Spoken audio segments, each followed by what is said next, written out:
So ఈరోజు దానికి ఒక స్పెసిఫిక్గా అక్కడ గ్రీన్ ఫార్మా మేము చేపడుతున్నామని ఈరోజు కోర్టులో కూడా చెప్పడం జరిగింది అధ్యక్ష. వెనుకకు పోతున్నాం మేము, దేని విషయంలో కూడా బేషిజాలు లేవు. ఈరోజు కూడా స్పష్టంగా పోతున్నాం. మీరు ప్రజలను పక్కదారి పట్టించే ప్రయత్నం చేస్తూ ఉన్నారు, చేయండి.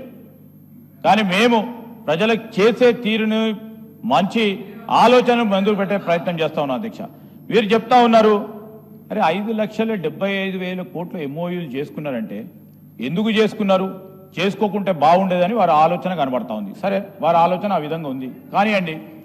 వారికి ఆ విధంగా కాదు, 5,75,000 ఎంఓయూలు చేసుకున్నంత మాత్రాన మాకు కూడా తెలుసు అధ్యక్ష, వారికి కూడా తెలుసు. వారు కూడా వెళ్ళారు, దావోస్కి వెళ్ళారు, ఇతర ప్రాంతాలకు వెళ్ళారు. ఈరోజు మహారాష్ట్ర కానీ ఇతర రాష్ట్రాలకు సంబంధించి ఒక పోటీ ప్రపంచంలో మనం ఉన్నాం అధ్యక్ష. ఈరోజు మేము ముఖ్యమంత్రి గారు, మహారాష్ట్ర ముఖ్యమంత్రి గారితో మనం మాట్లాడితే ఎంఓయూలు చేసుకున్న తర్వాత అసలు గ్రౌండ్ అయినవి ఎంత శాతం ఉంటుంది మీ దగ్గర అని అడిగాను. ఎందుకంటే అత్యధిక శాతం ఎంఓయూలు వాళ్ళే చేసుకుంటారు డావోస్కి వచ్చి ఇంటర్నేషనల్ ప్లాట్ఫామ్స్ మీద. 30 to 40% will be grounded.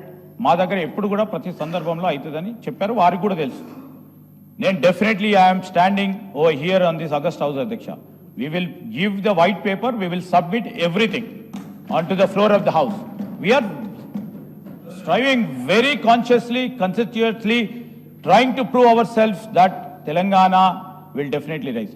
He speaks about, Adhyaksha, మహిళలను లక్షాధికారులను చేస్తామని ఆ రోజు రాజశేఖర రెడ్డి గారు ఇదే సభలో చెప్పారు. పెద్దలు 2-3 కూడా ఇదే సభలో ఈ ప్రాంతంలో ఇక్కడ ఉన్నవారు కూడా ఉన్నారు అధ్యక్ష. లక్షాధికారులను చేయాలని ఒక టార్గెట్, ఒక లక్ష్యం, ఒక విజన్. ఈ విజన్ ని కూడా హేళనగా మాట్లాడటం సరికాదు అధ్యక్ష. మహిళల సాధికారిత విషయంలో హేళనగా మాట్లాడుతా ఉన్న కేటీఆర్ గారు విత్డ్రా చేసుకోవాలా. కోటీశ్వర్లను చేయాలని, వారిని ఎంపవర్మెంట్ చేయాలని, వారికి ఒక అవకాశం ఇవ్వాలని, వారి ఆలోచనలు ముందుకు తీసుకెళ్లాలని ఒక ప్రయత్నం, ఒక విజన్, ఒక ఆలోచన కూడా ఇంత చులకనగా మాట్లాడితే సరికాదు అధ్యక్ష. When we set the process, when we have set the motions అధ్యక్ష ఫర్ ద విజన్, అది రేపు పొద్దున వారు లక్షాధికారులు కావచ్చు, 10 లక్షలు సంపాదించవచ్చు, 50 లక్షలు సంపాదించవచ్చు, కోటీశ్వర్లు కూడా కావచ్చు. కానీ కోటీశ్వర్లను కావాలనే ఒక ఆలోచన, ఒక తాపత్రయం, ఒక లక్ష్యం, ఒక విజయం లేకుండా మేము పెట్టాము ఎట్లయితారు అంటే ఇప్పుడే మీరు వారి అలా ఎక్కడో మారుమూల ప్రాంతంలో కూర్చున్న మా మహిళా సోదరమని కోటీశ్వర్లను కావచ్చు, ఒక్కడి అడుగు తర్వాత ఇంకో అడుగు వేస్తా ఉంది ప్రభుత్వం అని మనస్థైర్యం పొందుతా ఉన్న సందర్భంలో వారు ఈ విధంగా బాధ్యత గల ప్రతిపక్షంలో ఉండి ఈ విధంగా మాట్లాడటం నిజంగానే వారికి ఉన్న అనుభవం ఈరోజు మీరు చెప్పాలా. మీరు చెప్పారు విజన్, ఏ విధంగా చేపట్టబోతున్నారని అడగండి, చెప్తాం. కానీ ఏ విధంగా చేపడతారు, ఏదో ఆశామాషిగా మాట్లాడారు, ఈ అడ్డగోలుగా మాట్లాడారు, ఇష్టం రాజ్యం మాట్లాడారు, ఇది అయ్యేది కాదు పోయేది కాదు అని మాట్లాడితే ఎట్లా అధ్యక్ష? ఈరోజు మహిళలకు సంబంధించి వారికి సంబంధించి ఒక్క అడుగు తర్వాత ఇంకో అడుగు ముందుకేస్తూ ఈరోజు ఒక్కటి తర్వాత ఒకటి అధ్యక్ష. ఈరోజు ఫ్రీ బస్, దట్ ఈస్ మేము ఫ్రీ బస్ అనేది it's women empowerment. It's not a ఇప్పుడు ఏదో ఫ్రీగా ఇస్తున్నాం, నాట్ ఇట్స్ ఉమెన్ ఎంపవర్మెంట్ అధ్యక్ష. ఈరోజు సోలార్ సంబంధించి వారి పవర్ ఉత్పత్తి చేయాలని మహిళా సోదరులకు ఇస్తా ఉన్నాం, పెట్రోల్ బంకులు ఇస్తా ఉన్నాం, క్యాంటీన్లు ఇస్తా ఉన్నాం. వారికి ఎప్పుడు లేని విధంగా ఈ రోజు బ్యాంకులకు సంబంధించి లింకేజీకి సంబంధించి వీరు పావులా వడ్డీ ఇస్తామని కూడా ఇయ్యలేదు. మేము పావులా వడ్డీ ఇచ్చినాం, 0 వడ్డీ ఇచ్చుకుంటూ ఈ రోజు మహిళల సాధికారిత విషయంలో ముందుకెళ్తా ఉన్నాం అధ్యక్ష. These are all first few steps అధ్యక్ష. వారు ఈరోజు మేము ఏదో మాట్లాడుతూ ఉన్నాం, గ్రాఫిక్స్ లో పెట్టామని. సార్, ఈరోజు మార్కెటింగ్ కు సంబంధించి వారిని మించిన వారు ఎవ్వరు లేరు అధ్యక్ష. అడ్వర్టైజ్మెంట్, మార్కెటింగ్, సోషల్ మీడియాలో గోబెల్స్ ప్రచారం చేయడంలో వారికి మొత్తం ఈ ప్రపంచంలో ఎవరికి దిట్ట లేకుండా పనిచేస్తా ఉన్నారు అధ్యక్ష. ఏఐని ఉపయోగించుకొని కూడా ప్రభుత్వం చేయని అనేక అంశాలు కూడా పెట్టి ప్రభుత్వం అప్రతిష్ట పాలు కావడానికి ప్రయత్నం చేస్తా ఉన్నారు. ప్రతిపక్షంగా చేస్తా ఉన్న సందర్భంలో మేము దాన్ని తప్పకుండా ధీటుగా ఎదుర్కొంటాం అధ్యక్ష.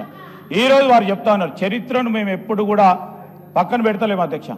పునాదులు ఎక్కడ వేయటం జరిగింది, 92 సంవత్సరాల్లో పివి నరసింహారావు గారు వచ్చినప్పుడు ఆ రోజు లిబరలైజేషన్ పాలసీ తీసుకున్న తర్వాత ముఖ్యమంత్రి గారు అనేక సందర్భాల్లో చెప్పారు. నేను ఒకటి అడుగుతాను అధ్యక్ష, ఈ రోజు ఈ తెలంగాణ శాసనసభలో అందరం కూర్చున్నాం అధ్యక్ష. దీనికి మూలం ఎవరు, మూల కారణం ఎవరు? సోనియా గాంధీ గారు ఆ రోజు నిర్ణయం తీసుకోకుంటే ఈ రోజు వారి ఆలోచన విధంగా మీరందరూ కూడా ఉండేదాని అడుగుతా ఉన్నాను అధ్యక్ష. ఈ రోజు వారినే మర్చిపోయారు, వారిని అడుగులుగా మాట్లాడే కార్యక్రమం చేస్తా ఉన్నారు. కాంగ్రెస్ పార్టీ ఆ రోజు ఆలోచన చేయకుంటే ఈ రోజు ఉంటుండే అధ్యక్ష. ఎవ్వరు కూడా మేము మర్చిపోవు. అందరూ ఈ రాష్ట్రానికి సంబంధించిన సేవలను తప్పకుండా గుర్తుపెట్టుకుంటాం అధ్యక్ష. ఈ రోజు ఎప్పుడు కూడా ముఖ్యమంత్రి గారు ఒకటి మాట చెప్పారు, పాలసీ విషయంలో పాలసీ కంటిన్యూషన్ చేశాం అనేక ఇంటర్నేషనల్ ప్లాట్ఫామ్స్లో కానీ ప్లాట్ఫామ్లోని గత టీఆర్ఎస్ పార్టీ ప్రభుత్వం ప్రవేశపెట్టిన ప్రభుత్వ పాలసీలను కూడా కంటిన్యూస్ గా తీసుకెళ్లే కార్యక్రమం చేస్తున్నామని చెప్పారు. అది కాదా అధ్యక్ష? కాదా అధ్యక్ష? అది పాలసీ పెరాలసిస్ లేకుండా చూసే కార్యక్రమం వెళ్తున్నామని ముఖ్యమంత్రి గారు స్వయాన చెప్పడం జరిగింది అధ్యక్ష. Continuation of the policy the main asset for this state to develop. That is the confidence anybody would have built. అందుకోసమే 1992 నుంచి ఎందుకు చెప్తున్నా కంటిన్యూషన్ ఆఫ్ ద పాలసీ అధ్యక్ష. పక్క రాష్ట్రాలు చూస్తా ఉన్నాం మనం, కంటిన్యూషన్ ఆఫ్ ద పాలసీ లేకపోవడం వల్ల ఎన్ని ఇబ్బందులు పడతా ఉన్నారో, ఎన్ని వారు ప్రామిసెస్ చేసినా రేపు 99 పైసలకు ఒక ఎకరం వారి కమర్షియల్ ప్లేసెస్ ఇచ్చినా కానీ అక్కడ పోయడానికి పారిశ్రామికవేత్తలు ఇబ్బంది పడతా ఉన్నారు. ఈరోజు కంటిన్యూషన్ ఆఫ్ పాలసీ ఉంది. ఈరోజు మేము 10 సంవత్సరాలు ఉంటాం, ఇంకా ఉండాలి. ఇంకెవరైనా వచ్చినా కానీ దాని తదుపరి కంటిన్యూషన్ ఆఫ్ పాలసీ ఉండదని ఒక ఇన్వెస్టర్కి నమ్మకం, ఒక పెట్టుబడిదారికి నమ్మకం ఇస్తా ఉన్నాం కనుకనే ఈ విధంగా పరిశ్రమలు వస్తూ ఉన్నాయి. పారిశ్రామిక సంబంధించిన వాతావరణం